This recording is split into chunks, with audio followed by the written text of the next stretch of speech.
All right, hello and welcome to Chapter 5. Here we go. 5.1 is all about nth roots and rational exponents. I'm going to be real honest. If you can't get this section down, the rest of Chapter 5 is going to be very difficult. So make sure that if you have questions on this section that you're asking, okay?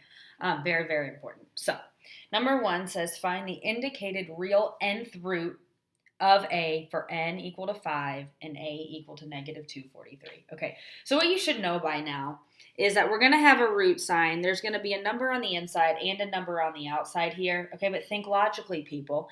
Does it make more sense to put 5 in here or negative 243 in here? Okay, now if you said 5 right here is the radicand, then that means that negative 243 is going to be your index. And do you really want to take the negative 243rd root of 5? I don't think so. So here's what I would do. Let's just, for sake of argument, let's put that bigger number right here, and let's make the smaller number the index. Also, if you remember from class, our n was always our index. So anyway, I'm just speaking in circles now. So we need to find the fifth root of negative 243. And remember, on your test, you're not going to be able to use a calculator. So you can either use the power sheet that you'll get, or you can come out here. We're going to ignore the negative for now, and we're going to break 243 down, okay? And 243 breaks down into 3 and 81. And 81 breaks down into 9 and 9, as you know, and 9 and 9 break down into 3 and 3 and 3 and 3, okay? So there's all of our primes. And because it's a fifth root, all right, we're looking for groups of 5. So we've got 1, 2, 3, 4, 5 right there. And then nothing else is left. So we know that it works out to be an even 3, but now we have to think about our sign. Remember in class I said that if n is even, then you need a plus minus. But if n is odd, you follow the sign. Our n is 5. That is an odd number, so we followed our sign. Okay. Number 2, evaluate 16 to the negative 5 over 4. Okay, so here the first thing that I would deal with here is the fact that you've got a negative exponent. So I'm going to take that. Remember, negative exponents turn and go to the denominator just like that. Okay? Then from there, I know that when you have fractions in your exponents, that's very difficult for some of you to understand. So what I would do from here is I would then rewrite it in radical form. Remember that the index is the denominator from there.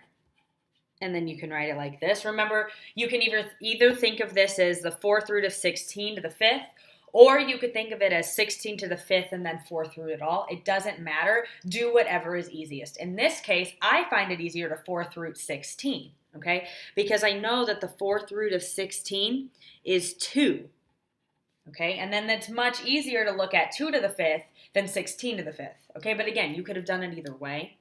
All right, and then we know that 2 to the 5th is 32. And a lot of times you guys ask me, Miss B, how do I know that I am finished? Okay, and we'll talk a lot about this in 5.2. But basically, you don't want any radicals in your denominators. Okay, you want all of your radicals simplified, which we are working on in this section. And you don't want any fractions under a radical. And in that case, we don't have any here. Okay, so we're done there. All right, number 3 says find the real solutions of 5x cubed equals 320. When it says find solutions, remember it wants you to solve. And when I say solve, it needs to say x equals, okay? So we need to get x by itself. We notice that there's a 5 there and there's a 3 here, okay? We got to undo what's furthest away. In this case, the 5 is, so we divide everything by 5. That leaves us with a whopping x cubed equals 64. Okay, to undo a cube, we have to cube root and cube root, okay? And then we come off to the side and we say, okay, well, 64 breaks down into 8 and 8, and 8 breaks down into 4 and 2, and 4 and 2, and then each of these 4s break down into 2 and 2, and 2 and 2, okay? So then because it's a cube root, we're looking for groups of 3, so there's 1, 2, 3, 1, 2, 3. There's nothing left over. Okay, so we pull out 2 2's here. All right, so x is equal to that. And because we had an odd root, we follow our signs.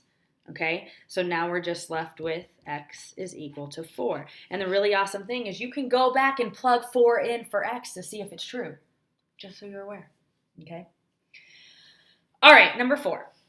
It says find the real solutions of x plus 3 to the fourth is equal to 24. In this case, it's a little bit different. We don't want to subtract 3 first because we are protected with that parentheses. It's like a house. So we actually have to undo this power of 4 there. And to undo that power of 4, we fourth root both sides. So now we're left with x plus 3 equals. Well, because our index was even, we have to have a plus minus the square root of 24. Okay, oh, sorry, the fourth root of 24, excuse me. Now, 24 actually doesn't break down any more than that when we're talking about fourth roots, because if you noticed, 24 breaks down into 12 and 2, 12 is 3 and 4 is 2 and 2. So there's not any groups of 4 anywhere, so we just leave it as the fourth root of 24, okay? So then we still don't have x by itself, so we subtract 3. So we've got x is equal to, I would do negative 3 plus or minus the square root of 24. Okay, you can do the plus or minus square root 24 minus 3. Just make sure that that radical only goes over the 24 and doesn't extend over to the negative 3. Okay, but I think Big Ideas is going to want you to write it in decimal form. Okay, so this is when we had to split it off into 2 cases. We had to do negative 3 plus the square root of 24, and then we had to do negative 3 minus the square root of 24. And when you plug these into the calculator, the first one turns out to be negative 0.79, and the second one turns out to be about negative 5.21. Okay, so just so you're aware. On the test, if I ask for one like that, I will probably want you to leave it just like this, and that's fine if you just leave it like that. Just don't forget the plus and minus, okay? All right, real life application here for those of you planning on going into medical sales. It says a hospital purchases a machine for $75,000.